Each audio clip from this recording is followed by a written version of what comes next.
Good morning students. आज हम लोग डिफ्यूज़न पर बेस्ड सेकेंड एक्सपेरिमेंट देखने वाले हैं। इससे प्रीवियस लेक्चर में मैंने आप लोगों को इससे रिलेटेड फर्स्ट एक्सपेरिमेंट बता दिया था। तो हमारा आज का जो एक्सपेरिमेंट है वो है मिक्सिंग ऑफ टू गैसेस। ये एक्सपेरिमेंट भी डिफ्यूज़न के प्रिंसिपल पर बेस्ड है।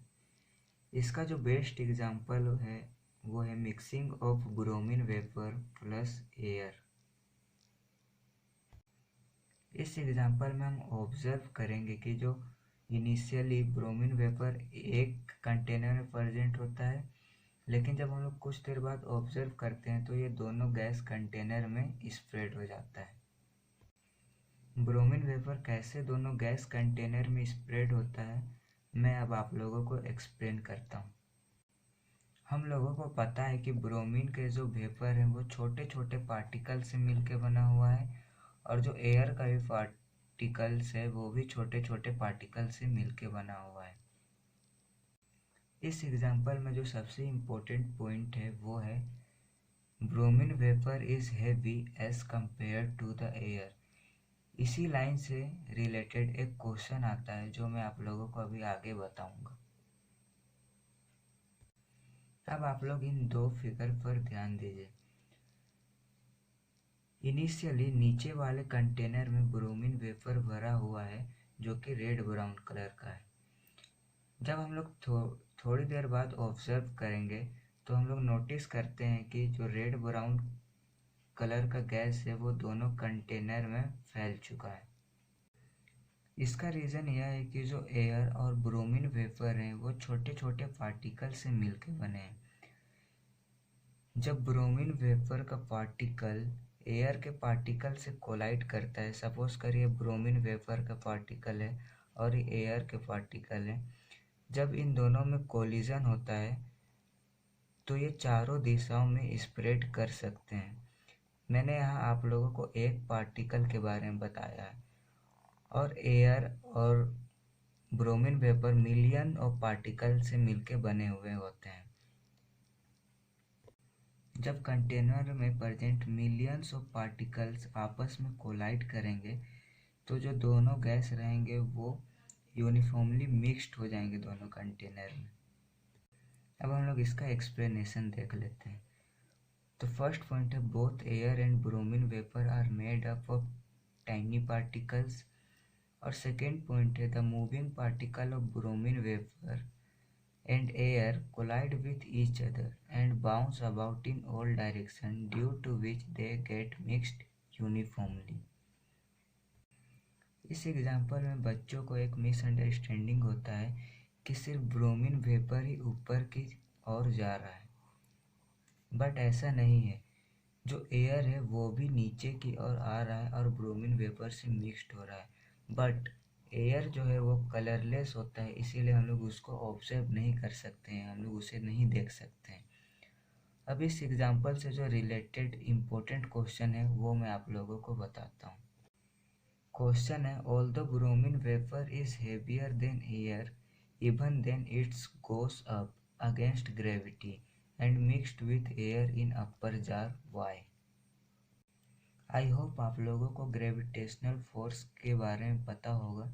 जिनको नहीं पता है मैं एक्सप्लेन कर देता हूँ। ग्रेविटेशनल फोर्स वह फोर्स है जिसे जो अर्थ है वो हर ऑब्जेक्ट को अपने ओर अट्रैक्ट करता है। जब हम कोई भी हेवी थिंग को ऊपर से नीचे फेंकते हैं तो हमेशा नीचे की ओर ही गिरता है। क्यों? क्योंकि ग्रेविटेशनल फोर्स उसको नीचे गिरता है। जैसे मैं एक क्यूब को जब ऊपर से नीचे की ओर गिराऊंगा तो ये नीचे ही आके गिरेगा, क्योंकि ग्रेविटेशनल फोर्स इसमें नीचे की ओर एक्ट कर रहा है। आई होप आप लोग जीएफ के बारे में समझ गए होंगे। ओह गलत सोच, जीएफ मीन्स ग्रेविटेशनल फोर्स। तो आप लोग ग्रेविटेशनल फोर्स के बारे में समझ गए होंगे। अब हम लोग इस क्वेश्चन का आंसर देखते हैं। तो मैंने आप लोगों को एक इम्पोर्टेंट पॉइंट बताया था कि ब्रोमीन वेपर है वो एयर से हेवी है।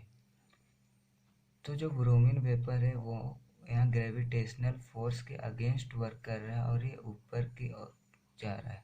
तो क्वेश्चन है कि ये ऊपर की ओर क्यों जा रहा है जबकि ये एयर से हेवी है, इसे तो नीचे ही रहना चाहिए। हम लोगों को पता है जो गैस का फोर्स ऑफ अट्रैक्शन है वो बहुत ही वीक होता है, जिसके कारण गैस अपनी ही जगह पर हाई स्पीड पर मूव कर सकता है। जब गैस हाई स्पीड पे मूव करेगा तो वो पोजेस करेगा काइनेटिक एनर्जी। काइनेटिक एनर्जी का फॉर्मूला होता है हाफ एम वी स्क्वायर। यहाँ पे हाफ कांस्टेंट है, एम मास और वी वेलोसिटी या स्पीड।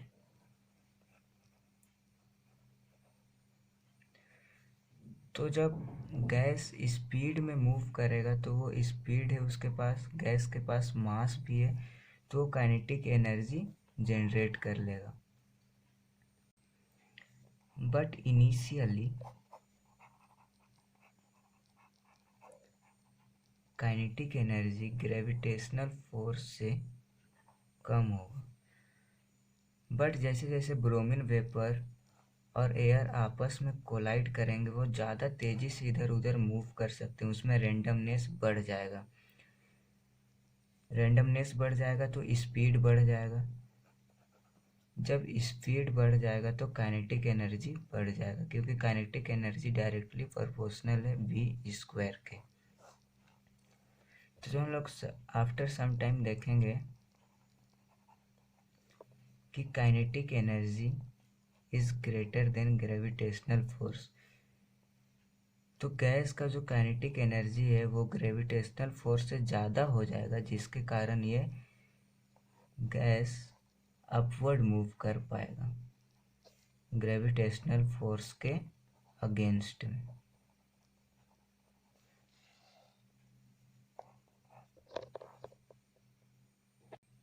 तो अब हम लोग इसका एक्सप्लेनेशन देख लेते हैं। Because the particles are moving with high speed, due to which they have sufficient kinetic energy to overcome the force of gravity. I hope आप लोगों को ये एग्जाम्पल समझ में आ गया होगा। अगर आपको किसी भी तरह का डाउट है तो आप मुझे कमेंट सेक्शन में पूछ सकते हैं। Thanks for watching this video and please like, share and subscribe to my channel.